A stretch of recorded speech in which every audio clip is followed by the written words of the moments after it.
White nationalism is on the rise. What does it have to do with women? I'm Andrea Gunraj at the Canadian Women's Foundation, and this is part 2 of our discussion on women and white nationalism. Welcome to All Right, Now What, a podcast from the Canadian Women's Foundation. We put an intersectional feminist lens on stories that make you wonder, why is this still happening? We explore systemic roots and strategies for change that will move us closer to the goal of gender justice. The work of the Canadian Women's Foundation and our partners takes place on traditional First Nations, Métis, and Inuit territories. We're grateful for the opportunity to meet and work on this land. However, we recognize that land acknowledgements are not enough. We need to pursue truth, reconciliation, decolonization, and allyship in an ongoing effort to make right with all our relations. Researchers Barbara Perry and Ryan Scrivens describe far-right extremism as a loose movement animated by racially, ethnically, and sexually defined nationalism.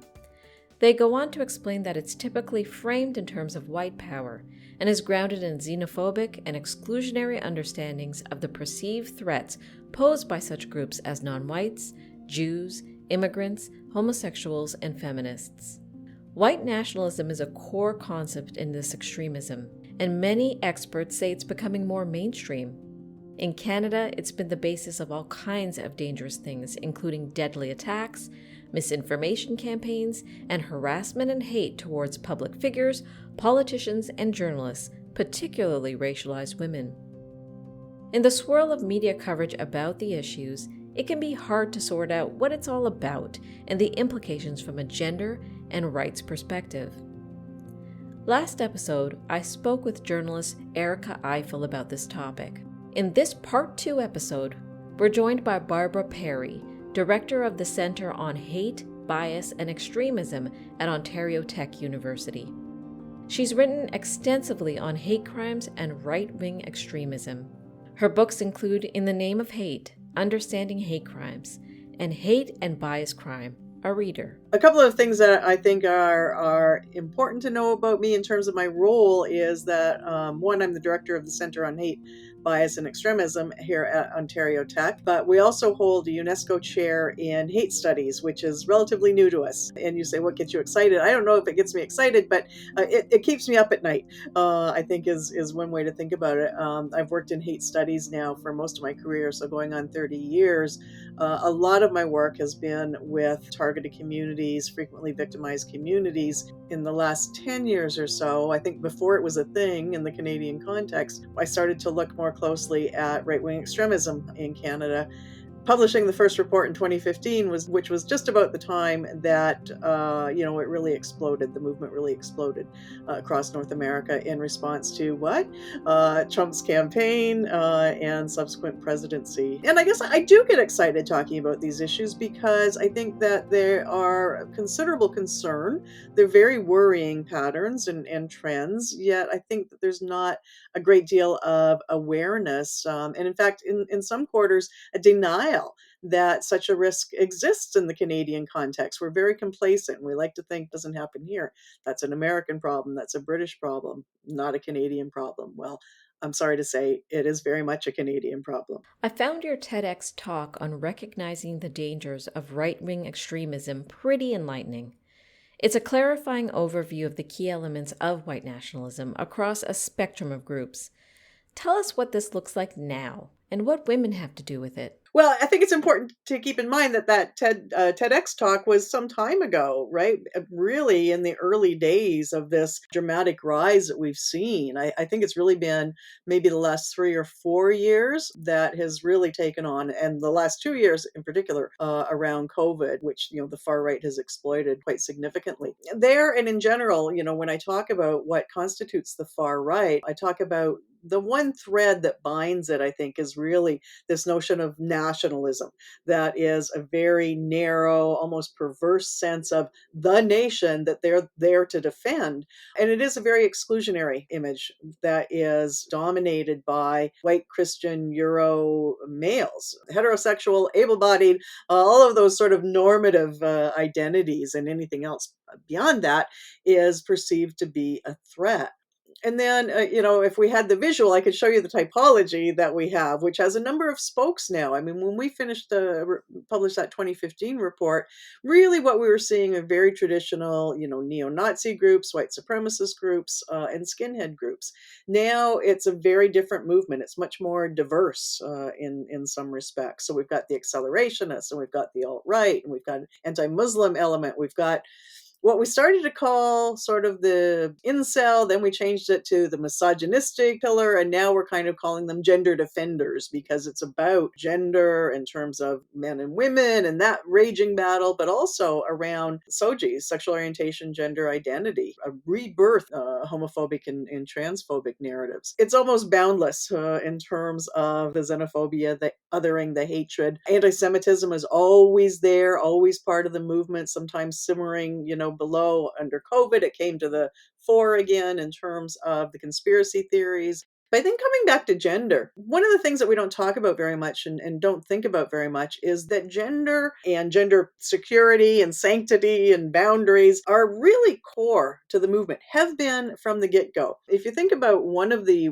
mottos since the 70s or 80s of many elements of the far right is what's referred to as the 14 words that some of you may have heard referenced over the past few years. And that is, we must ensure the existence of the white race and a future for our children. So you hear that repeated frequently. It's clear that gender is implicated, that in order to maintain racial purity, we've got to control our women and their sexuality and their freedom. They can't be free to choose not to reproduce because they need to reproduce the white race. They can't be free to, engage in relationships with people of color because that is a threat. We can't allow gays because they don't theoretically reproduce. So all of those pieces become rolled up.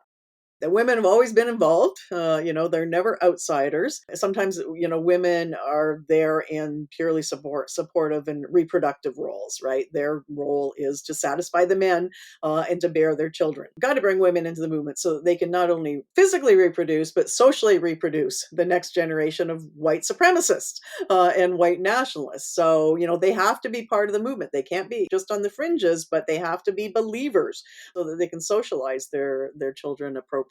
Women are brought in often by their boyfriends or by their partners. But we are also seeing, perhaps it is an ascendancy of women. These are women who have provided leadership in their own right, been allowed to or forced their way, sort of to the top as representatives, as golden children of the movement. Very articulate, very passionate, very much committed to, traditional gender roles, committed to boundaries and borders and between racial communities, those key tenets of the far-right extremist group, frequently seen in the company of bona fide far-right extremists, the most prominent far-right groups of the day, oddly feminist and anti-feminist at the same time. Women are brought into the movement for a number of other reasons as well. Sometimes it's very pragmatic in terms of a way, just as they would draw in people of color. It's a way to say, look, we're not racist. Look, we're not sexist. We encourage women to, walk alongside us, shoulder to shoulder, form of tokenism almost. But there are occasions too where women come into the movement and are just as vocal, just as committed to the ideology as the men, and are allowed a leadership, find themselves a leadership, carve themselves out a leadership position. So might be strategists, might be recruiters, and especially, young, beautiful women are very powerful, very valuable recruiters within the movement as well, just on the basis of looks, never mind, how articulate they may be. I just think about some recent events in the Canadian context and the role that women have played there. 3-4 years ago now, Yellow Vest movement, and then its younger and bigger brother sister, the convoys, I should say, in Ottawa and other places throughout the country. In the winter of 2022, we saw women come to the fore as leaders of that. as originators of the movement, empowering themselves and taking agency and ownership over a movement. But I think at the grassroots level, we also saw a lot of women in general, soccer moms, right, being drawn into that movement, not themselves necessarily being of the far right, but their grievances, their interests were woven by the movement into those more hateful kinds of narratives, or those more extreme narratives. I read a great book by Chris Bale. It's called Breaking the Social Media Prism: How to Make Our Platforms Less Polarizing. It talks about the reality that arguing tends to push people deeper into their own ideologies. So when you see a friend or family member saying things that fall into extremist logic, whether or not they realize it, trying to fight them out of it can make things worse. It got me thinking, how in the world do we effectively counter the spiral into right-wing extremist ideologies? I'm not usually a pessimist, but it really is an uphill battle, because once people are pulled into this movement, they become really quickly committed to it, especially this current iteration, right, which rejects science, rejects facts, rejects authority, rejects the state, rejects academics. You can't argue by reason, right? You can't argue academic sources and data and all of that sort of thing. It's just that's not their reality, and they reject it out of hand. Really difficult to pull people back once they're on that path. Got to focus on the mushy middle. Those who are, which is the bulk of us in many respects, right? That, don't buy into the conspiracy theories, just folks who are apathetic and, don't care one way or the other. But I think we need to, keep reminding ourselves that to some extent, it is a fringe movement. So I think that gives us the space then to sort of keep making noise, pushing back against those narratives, to keep pushing back, in some respects, to keep doing what many of us have been doing all along. I remember myself and my colleague on the first project, we felt like we were voices in the wilderness because no one was talking about the far right at the time. And we kept yelling and we kept shouting, right? We kept making noise. And yeah, we just need to keep making those noises, keep demanding, accountability from politicians as well, right? In terms of, first of all, not denying that this is a threat, but also, challenging them when they seem to support these sorts of narratives and themselves express those narratives, right? And that's not Canada. I think that we want one that is that divisive and that polarized. And, from whatever direction it's coming, polarizing speech does not help the conversation at all. I think we need to continue to advocate or agitate for democracy and agitate for people to become part of that democratic process. I think we've abdicated a lot of our political power. We've become disenchanted, not necessarily disenfranchised, but we've disenfranchised ourselves, walked away from the political system. And I think it's important that we continue to engage politically. Look at the voter turnout in the last provincial election in Ontario, for example, and who knows what we'll see in Quebec. The government talks about we need a whole of government approach to this problem. I say we need a whole of society approach to this problem. Everyone has a responsibility. Every institution has a role to play. Let's continue to support the grassroots initiatives. Let's continue to support the community-based organizations that are trying and succeeding in making change and making those noises, right? And continuing to push back. All right, now what? I never want to discourage anyone from raising their voices against hate. But as persuasive as we think we might be, arguing our friends out of extremist ideologies on Facebook probably isn't going to happen. But there are things we can do. We can contribute to community-based organizations countering hate and promoting social justice and feminist, anti-oppressive action. We can support feminist voices in traditional and new media to do what they do best. And we can vote for politicians and decision makers who articulate proactive plans to counter this white nationalist trend, who have a concrete vision for a better future. On November 30th, the Canadian Women's Foundation is collaborating with Canadian Journalism Foundation and CBC Radio-Canada for a special online panel entitled Not Okay: The Chilling Tide of Abuse Faced by Women Journalists. It's a topic that very much aligns with the rise of extremism, and I encourage you to attend. Please visit CanadianWomen.org for more information. Please listen, subscribe, rate, and review this podcast and share it with others. If you appreciate this content, if you want to get in on the efforts to build a gender-equal Canada, please donate today at canadianwomen.org and consider becoming a monthly donor. And thank you for being tireless in your support for gender justice.